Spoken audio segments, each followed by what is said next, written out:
Dear viewers, as you all know, Palestinian citizens in Gaza have been suffering from Israeli atrocities for decades. In response to this, several countermeasures are being taken against the Palestinian jihadist organization Hamas. But this time the attack by Hamas broke all the previous records. This attack is being named as Storm Alaqsa, as a result of which 1,300 Israelis have been killed according to the latest reports. 1,100 Palestinian civilians were killed as a result of Israeli retaliatory operations after this attack, while many Israeli citizens and soldiers were taken hostage. Dear friends, what is this Al-Aqsa operation of Hamas? And when and how did it start? What is the situation of both countries since the attack? And how much is this matter going to intensify in the future? In today's video we will discuss all this. According to media reports so far, militants belonging to Hamas entered Israeli territory from the Gaza Strip using motorcycles, paragliders and boats before sunrise on Saturday morning. But it remains unclear how such a large number of armed men managed to cross the world's most heavily guarded border into Israel.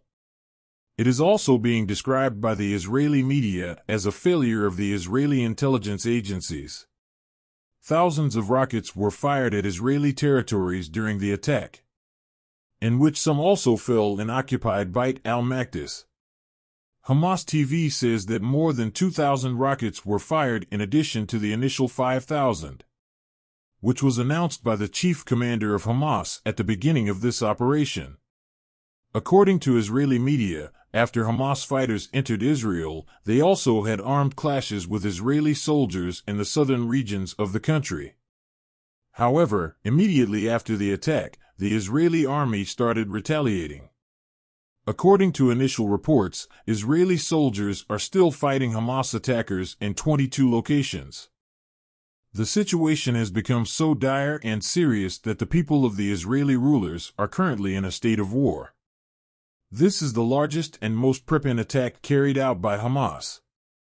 In this regard, people living in Israeli settlements near Gaza told various Israeli news channels over the phone that militants have also entered their areas and towns, and they are confined in their house. In a video posted on the internet from a town called Seri Rut, located a mile from Gaza, armed Palestinian youths can be seen exchanging fire with Israeli soldiers.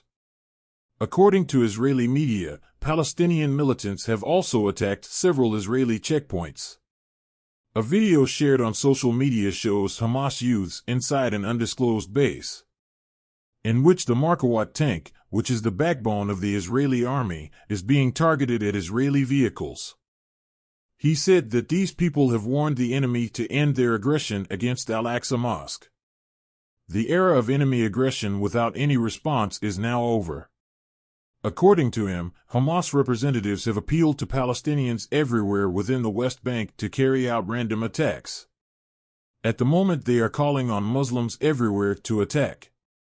After this attack, it is being reported that the Palestinian jihadist organization Hamas has taken dozens of Israeli citizens hostage, including both civilians and soldiers.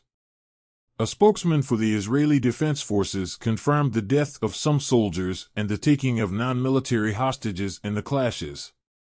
However, he said that the news of the kidnapping of an Israeli general is not true, while Hamas claims that it has 53 prisoners of war.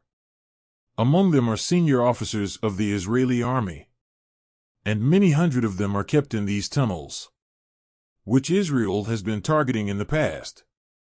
Some of the hostages are believed to be held in small towns near the Gaza Strip, while others have been taken to Gaza, which is an unusual situation.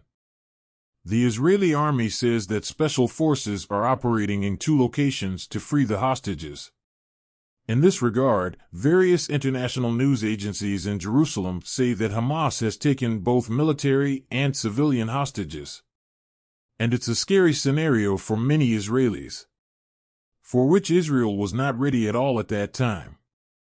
News reporters say that Hamas has in the past used many Israeli soldiers and civilian hostages as a bargaining chip for the release of its operatives held by Israel. In 2011, Israel freed more than 1,000 Palestinian prisoners to ensure the release of its military, the Gilad Shield. Friends now discuss the Israeli military's response to the attack by Hamas, which the Israeli military says launched airstrikes on Hamas targets in Gaza in response to Hamas rocket attacks, in which dozens of planes are participating. Military officials say that 17 military compounds of Hamas were targeted in these attacks. An 11-story building in the center of Gaza City was also bombed and destroyed by Israeli planes. Hamas radio stations were located in the building, and Hamas says it fired 150 more rockets into Israeli territory after the attack. Deltar Without Borders, an international organization that provides medical aid, says that a nurse and an ambulance driver have also been killed in Israeli attacks on 2 hospitals in Gaza. According to Reuters, Israel's energy minister said that his country may also suspend electricity supplies to Gaza as a response.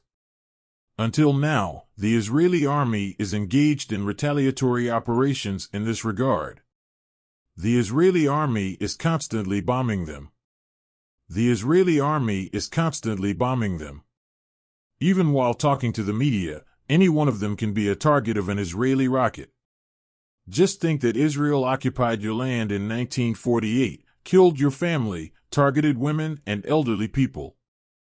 Gaza has been under Israeli siege for 17 years and thousands of Palestinians have been killed. Resistors also have every right to respond. Since the attack on viewers, the Israeli public has been experiencing fear and anger.